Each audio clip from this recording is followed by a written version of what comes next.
नमस्कार, आप देख रहे हैं के न्यूज नेशनल और मैं हूं आपके साथ में शोभित पाठक। रुक करते हैं महत्वपूर्ण सुर्खियों पर। अमेरिका की चेतावनी के बाद भी अड़ियल किम जोंग नहीं आए हरकतों से बाज, एक साथ दागी 8 बैलिस्टिक मिसाइलें। पूर्व प्रधानमंत्री इमरान खान की जान को खतरा, इस्लामाबाद में हाई अलर्ट पर सुरक्षा एजेंसियां, धारा 144 लागू। धौलाना में पटाखा फैक्ट्री में धमाका, 12 लोगों की मौत, 19 घायल, सीएम योगी ने जताया दुख। अमेरिकी राष्ट्रपति की सुरक्षा में हुई सेंध, घर के ऊपर नो फ्लाइंग जोन से गुजरा विमान, जो बाइडेन सुरक्षित जगह पहुंचाए गए। और आज मिट्टी बचाओ आंदोलन से जुड़े कार्यक्रम में शामिल हुए प्रधानमंत्री मोदी, लोगों से किया संवाद। उत्तर कोरिया के तानाशाह किम जोंग उन अपनी हरकतों को लेकर काफी चर्चा में रहते हैं। अमेरिका और अपने पड़ोसी मुल्क दक्षिण कोरिया की चेतावनी के बावजूद किम आए दिन मिसाइल परीक्षण कर रहा है। अब खबर है कि उत्तर कोरिया ने रविवार सुबह एक अज्ञात बैलिस्टिक मिसाइल का परीक्षण किया। मिसाइल लॉन्च की जानकारी दक्षिण कोरिया के ज्वाइंट चीफ्स ऑफ स्टाफ के हवाले से आई है। आपको बता दें कि जापान की क्योदो समाचार एजेंसी का कहना है कि उत्तर कोरिया ने एक के बाद एक करके 8 बैलिस्टिक मिसाइल दागी है। यह दावा है कि एक सरकारी सूत्रों के हवाले से किया गया है और इससे पहले उत्तर कोरिया अंतर महाद्वीपीय बैलिस्टिक मिसाइल परीक्षण भी कर चुका है। उत्तर कोरिया की ओर से मिसाइल परीक्षण ऐसे समय में किया गया है जब अमेरिका और दक्षिण कोरिया से उसका विवाद बढ़ता ही जा रहा है। जानकारी के तहत एक दिन पहले यानी कि शुक्रवार को ही अमेरिकी प्रतिनिधि दक्षिण कोरिया की राजधानी सियोल पहुंचे थे। ऐसे में हालिया घटनाक्रम इस तनाव को और बढ़ा सकता है। अमेरिका ने हाल ही में उत्तर कोरियाई मिसाइल परीक्षण कार्यक्रम के विरुद्ध कार्रवाई करते हुए उत्तर कोरिया की कंपनी तथा एक शख्स पर प्रतिबंध लगा दिया था। यह कार्रवाई इन पर उत्तर कोरिया के परमाणु परीक्षण का समर्थन करने पर आई थी और इसके बाद अमेरिका उत्तर कोरिया को लगातार चेता रहा है कि अगर उसने अपनी फिर से मिसाइल परीक्षण करना बंद नहीं रखा तो उसको गंभीर परिणाम भुगतने होंगे।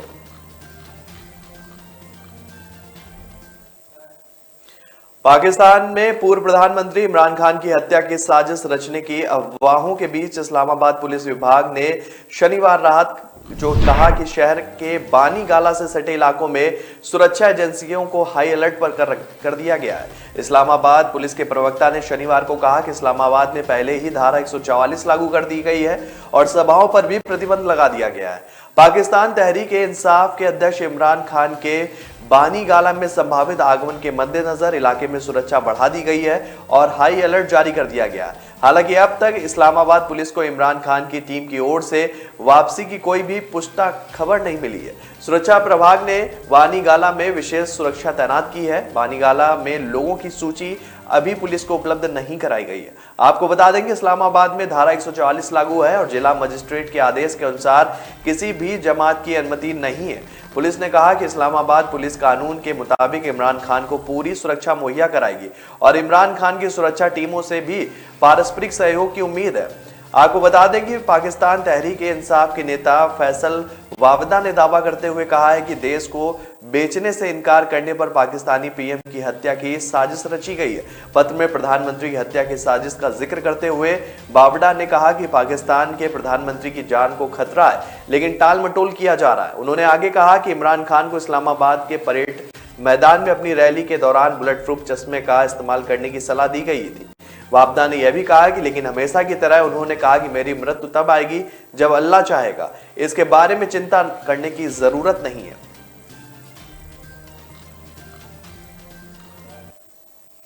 हापुड़ के धौलाना में पटाखा फैक्ट्री में भीषण धमाका हो गया जिसमें 12 कामगारों की मौत हो गई जबकि 19 से अधिक लोग घायल हो गए। घायलों को सामुदायिक स्वास्थ्य केंद्र पहुंचाया गया।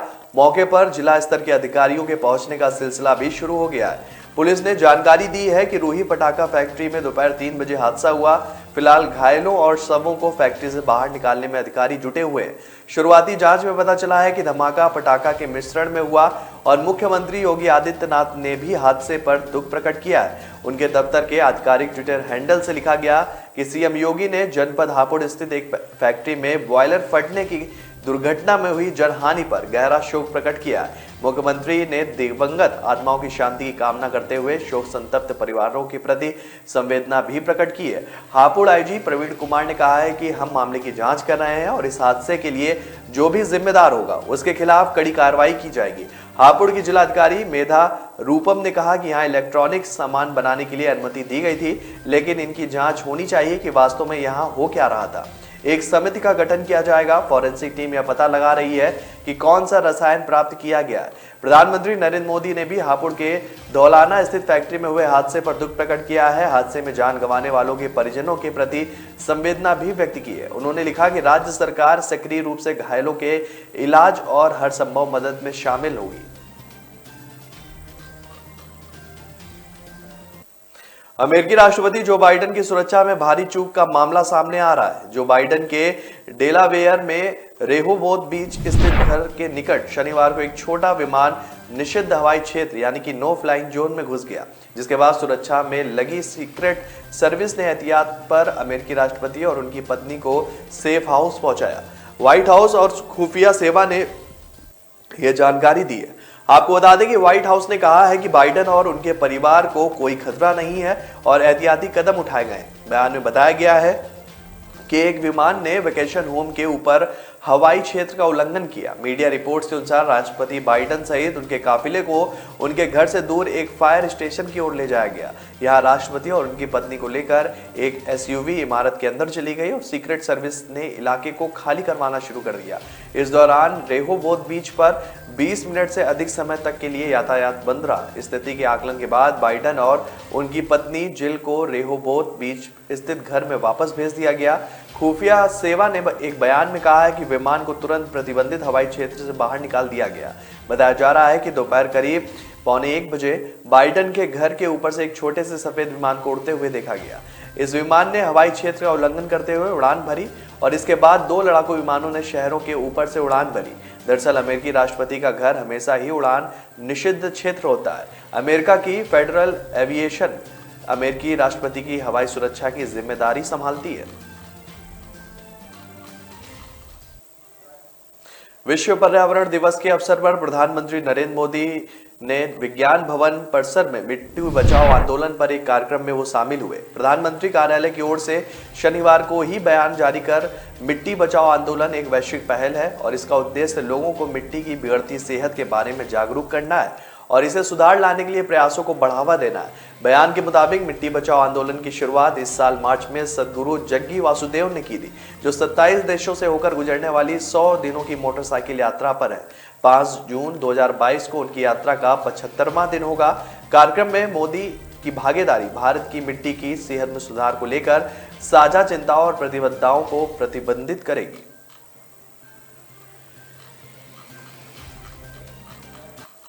तो ब्रेक पर जाने से पहले रुक करते हैं महत्वपूर्ण सुर्खियों पर।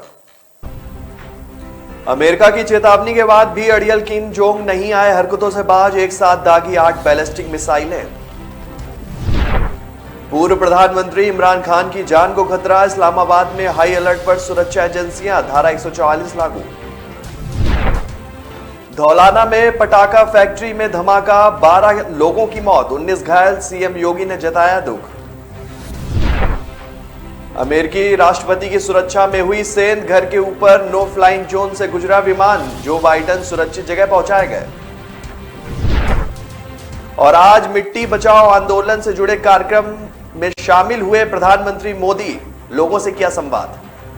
पहचान तभी होती है जब उसकी बुनियाद मजबूत हो, क्योंकि जिन्हें खुद पर भरोसा हो उनकी ताकत कभी कम नहीं होती है। इसलिए भरोसा करिए सिर्फ विकी पावर प्लस टीएमटी बात पर। अब घर बनेगा स्ट्रॉन्ग, चलेगा लाइफ लॉन्ग। ब्रेक के बाद फिर स्वागत है आपका। रुक करते हैं आगे की खबरों पर। भारतीय जनता पार्टी के राष्ट्रीय अध्यक्ष जेपी नड्डा रांची आज पहुंचेंगे और कुछ कार्यक्रमों में भाग भी लेंगे और मोरहाबादी मैदान में आदिवासी रैली को संबोधित भी करेंगे। पार्टी अधिकारियों ने शनिवार को कहा कि रैली में राज्य के विभिन्न हिस्सों में जनजातीय लोगों की भारी भीड़ जुटने की पूरी संभावना है। भाजपा के प्रदेश अध्यक्ष एवं राज्यसभा सदस्य दीपक प्रकाश ने शनिवार को बताया कि नड्डा पार्टी के राष्ट्रीय अध्यक्ष बनने के बाद पहली बार रांची आ रहे हैं। वह रांची के मोरहाबादी मैदान में आदिवासी रैली को संबोधित करेंगे। उन्होंने बताया कि इससे पहले 4 अक्टूबर 2019 को नड्डा भाजपा के कार्यकारी अध्यक्ष के तौर पर हजारीबाग की यात्रा पर आए थे। रैली को संबोधित करते हुए नड्डा प्रदेश भाजपा कार्यालय में भी आयोजित कार्यक्रम में शामिल हो गए। वह भाजपा प्रदेश कार्यालय से चतरा और जामताड़ा में बने नवनिर्मित जिला भाजपा कार्यालयों का उद्घाटन ऑनलाइन तरीके से उद्घाटन करेंगे। नड्डा राज्य के 8 जिलों में बनने वाले जिला भाजपा कार्यालयों की आधारशिला भी रखेंगे। प्रकाश ने बताया कि प्रधानमंत्री नरेंद्र मोदी के नेतृत्व में केंद्र सरकार ने आदिवासियों के लिए कई कल्याणकारी योजनाएं शुरू की हैं, लेकिन झारखंड में सरकार उन्हें सभी लाभों से वंचित कर रही है। तैयारियों के बाद में बताते हुए राज्यसभा सांसद ने कहा कि पार्टी कार्यकर्ताओं गांव में बैठकें कर रहे हैं लगातार और लोगों को रैलियों में आमंत्रित भी कर रहे हैं।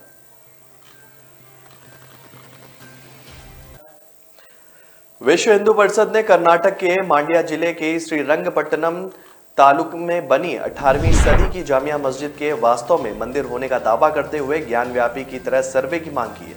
हिंदू संगठन के वहां मस्जिद के बाहर पूजा और हनुमान चालीसा का पाठ करने के आह्वान के बाद प्रशासन ने पूरे क्षेत्र में सुरक्षा कड़ी कर दी है और धारा 144 लागू कर दी गई है। वेब का दावा है कि श्रीरंगपट्टनम टीपू सुल्तान की राजधानी हुआ करती थी और वहां भगवान हनुमान का मंदिर था। 18वीं सदी में टीपू सुल्तान ने उसे तोड़वाकर वहां जामिया मस्जिद बनवाई। विहिप ने वाराणसी के ज्ञानव्यापी परिषद की तर्ज पर इसके सर्वे की मांग उठाई है। साथ ही विहिप ने कहा कि मस्जिद के 1 किलोमीटर के दायरे में विहिप कार्यकर्ता जुटेंगे और हनुमान चालीसा का पाठ व पूजा करेंगे। इसकी घोषणा के बाद प्रशासन ने पूरे इलाके में किसी तरह के प्रदर्शन और जुलूस पर रोक लगा दी है। जिला पुलिस के साथ कर्नाटक रिजर्व पुलिस बल को भी मोर्चे पर तैनात किया गया है। मस्जिद के पास सड़कों पर बैरिकेड लगाकर लोगों की आवाजाही पूरी तरीके से रोक दी गई है। शहर के बाहरी इलाकों में सुरक्षा चौकियां भी तैनात की गई हैं। वीप का दावा है कि जामिया मस्जिद के अंदर एक गणपति मंदिर और सरोवर कुआं है। इसके बावजूद मस्जिद में मदरसा चल रहा है और नमाज भी पढ़ी जा रही है, जो गलत है। श्री राम सेना प्रमुख प्रमोद मुतालिक ने कहा कि सरकार को उन्हें रोकना चाहिए, ना कि हमें। उधर विहिप के आह्वान पर शनिवार को भगवा गमछा डाले और जय श्री राम का जयघोष करते हुए कार्यकर्ता जामिया मस्जिद की ओर बढ़ने लगे। किसी तरह के हंगामे की आशंका के बीच मस्जिद के आसपास के कारोबारियों ने दुकानें वो बंद कर दी थी। राष्ट्रपति रामनाथ कोविंद आज वाराणसी पहुंचेंगे। दोपहर करीब 1 बजे गोरखपुर एयरपोर्ट से सीधे लाल बहादुर शास्त्री अंतर्राष्ट्रीय एयरपोर्ट बाबतपुर एयरपोर्ट आएंगे। एयरपोर्ट से निकलकर राष्ट्रपति सीधे बरेका जाएंगे और इसी दिन शाम को बरेका से निकलकर राष्ट्रपति रामनाथ कोविंद काशी विश्वनाथ मंदिर में दर्शन पूजन भी करेंगे।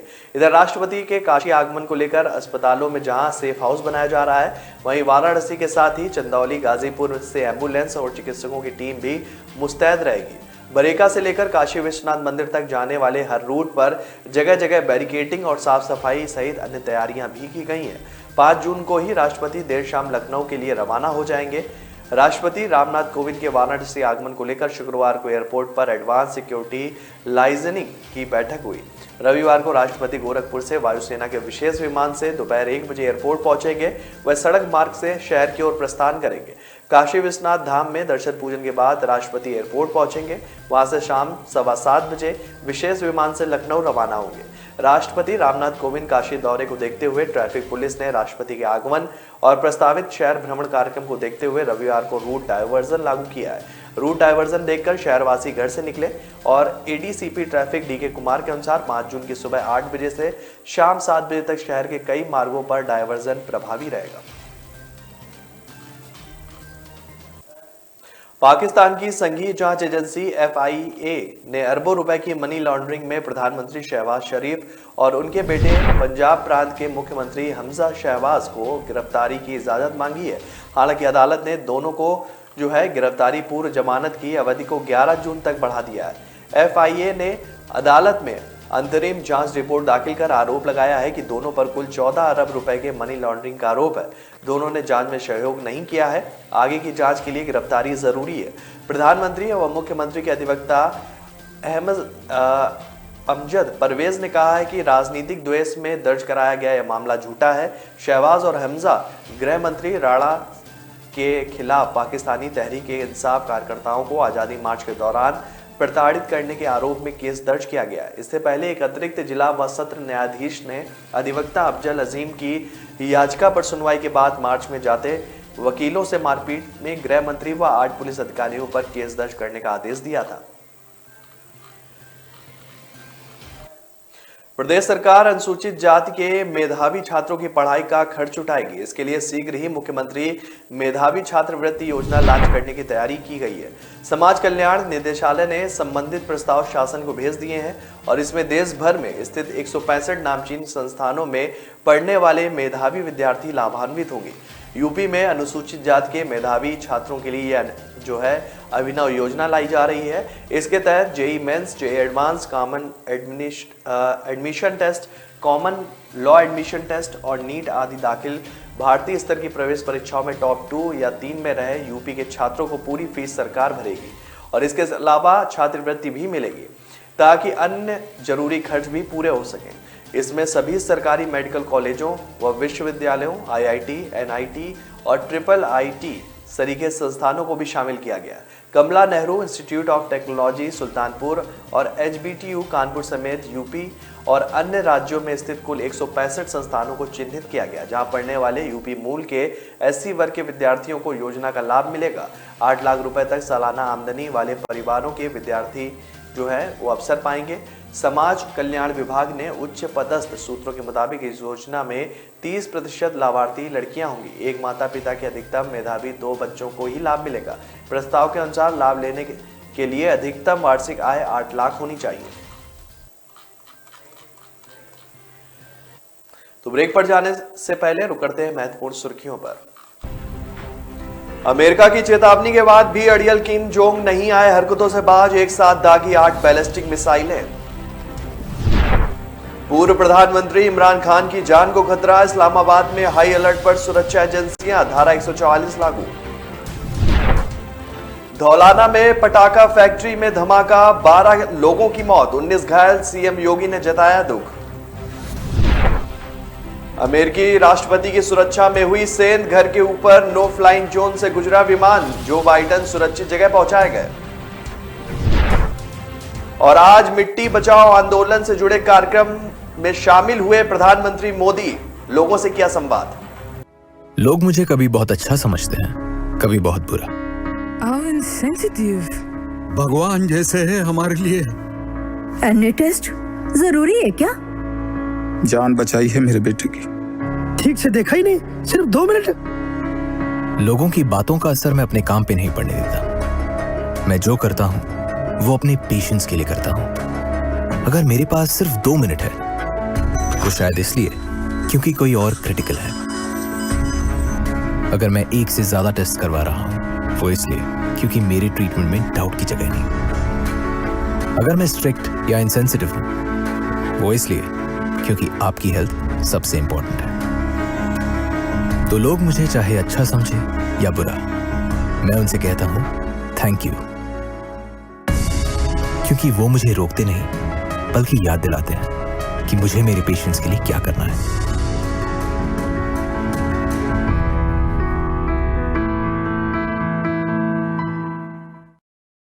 ब्रेक के बाद फिर स्वागत है आपका। रुक करते हैं आगे की महत्वपूर्ण खबरों पर।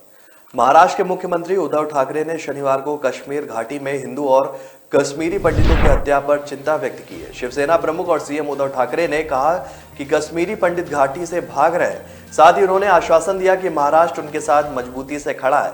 उन्होंने कहा कि कश्मीरी पंडितों को घर वापसी का सपना दिखाया गया था, लेकिन उन्हें निशाना बनाया जा रहा है और मार डाला जा रहा है। पंडितों का पलायन चौंकाने वाला है। ठाकरे ने आगे कहा कि हमारी सरकार कश्मीरी पंडित नेताओं के संपर्क में है और उनकी सुरक्षा के लिए हर संभव कोशिश करेगी। मुख्यमंत्री उद्धव ठाकरे ने कहा कि 1995 में जब शिवसेना भाजपा गठबंधन महाराष्ट्र में सत्ता में आया तो शिवसेना के संस्थापक बाल ठाकरे ने कश्मीरी पंडितों के बच्चों के लिए राज्य में शैक्षणिक संस्थानों के लिए कोटा सुनिश्चित किया था। वहीं अब भी महाराष्ट्र सरकार पंडितों की दर्द की दवा करेगी और मदद करेगी। पश्चिम बंगाल कांग्रेस अध्यक्ष अधीर रंजन चौधरी ने कहा कि लोग खुद को बचाने के लिए कश्मीर छोड़ रहे हैं। यह सरकार की नीति की विफलता है। स्थिति नाजुक है और कश्मीर में टारगेट किलिंग के खिलाफ रचा अकादमी ने मुंबई में मीरा मस्जिद के बाहर प्रदर्शन भी किया। रजा अकादमी के अध्यक्ष महमूद सईद नूरी ने कहा कि इस तरह के अत्याचार करने वालों के खिलाफ कार्रवाई की जाए। हम कश्मीरी पंडितों के साथ खड़े हैं। इस साल कश्मीर में टारगेट किलिंग की 20 घटना हुई हैं। 3 दिन में 3 बेगुनाह लोगों को मार दिया गया। जनवरी 2021 से जो लेकर अब तक जम्मू में कश्मीर में 55 लोगों की हत्या हो चुकी है। जम्मू कश्मीर में इस समय लगभग 150 स्थानीय एवं विदेशी आतंकवादी सक्रिय हैं। पाकिस्तान में मौजूद आतंकी संगठन लश्कर-ए-तैयबा व जैश-ए-मोहम्मद के लिए अब घाटी में आतंकवादियों की नई भर्ती मुश्किल हो रही है। यही वजह है कि इन आतंकवादी संगठनों ने अब घाटी के स्थानीय युवाओं को भाड़े पर रखने की मुहिम भी शुरू कर दी है। इसके लिए उन्हें तय राशि भी दी जाती है। इनमें underground worker, overground worker, hybrid आतंकी शामिल है।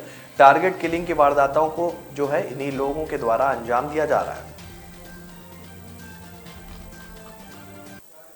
चारधाम यात्रा में व्यवस्थाओं की निगरानी के लिए विशेष समिति गठित की जाएगी। शनिवार को मुख्यमंत्री पुष्कर सिंह धामी ने चारधाम यात्रा की समीक्षा बैठक में समिति गठित करने के निर्देश दिए हैं। सीएम ने कहा कि यात्रा के दौरान हो रही मृत्यु के वास्तविक कारणों की सही स्थिति जनता के समक्ष रखी जाए, जिससे यात्रा पर आने वाले श्रद्धालु आवश्यक एहतियात बरते। सीएम आवास में हुई समीक्षा बैठक में मुख्यमंत्री ने निर्देश दिए कि बुजुर्ग लोग अपना स्वास्थ्य परीक्षण के बाद ही यात्रा करने आए और इसकी व्यवस्था पर ध्यान दिया जाए। इस संबंध में चारधाम यात्रा से संबंधित व्यवस्थाओं के प्रति नकारात्मक संदेश से बचा जाए। यात्रा पर आने वाले तीर्थयात्रियों को आवश्यक व्यवस्थाएं देने के लिए पर्यटन, स्वास्थ्य, परिवहन, एसडीआरएफ के अधिकारी समन्वय कार्य करें। बैठक में अपर मुख्य सचिव राधा रतूड़ी और सचिव राधिका झा के साथ पुलिस महानिदेशक समेत कई लोग मौजूद थे।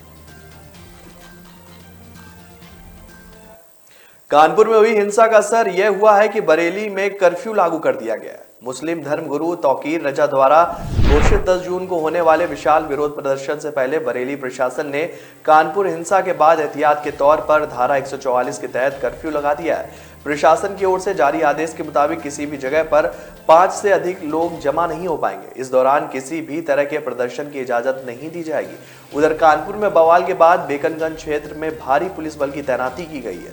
पुलिस पीएसी के साथ आरएएफ के जवानों को तैनात किया गया। लगातार इलाके में गश्त जारी है। पुलिस कमिश्नर, डीएम, डीसीपी समेत अन्य पुलिस के अधिकारी रूट मार्च कर तनाव को कम करने का प्रयास कर रहे हैं।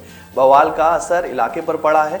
शनिवार को अधिकतर बाजार बंद रहे। जो दुकानें खुली तो वहां पर ग्राहक नजर नहीं आए। गलियों में भी सन्नाटा पसरा रहा। बवाल के बाद से ही नई सड़क, दादा मियां का चौराहा और यतीम खाना, चमड़ा बाजार समेत पूरा इलाका छावनी बना हुआ है। घुड़सवार पुलिस भी पेट्रोलिंग करती नजर आई।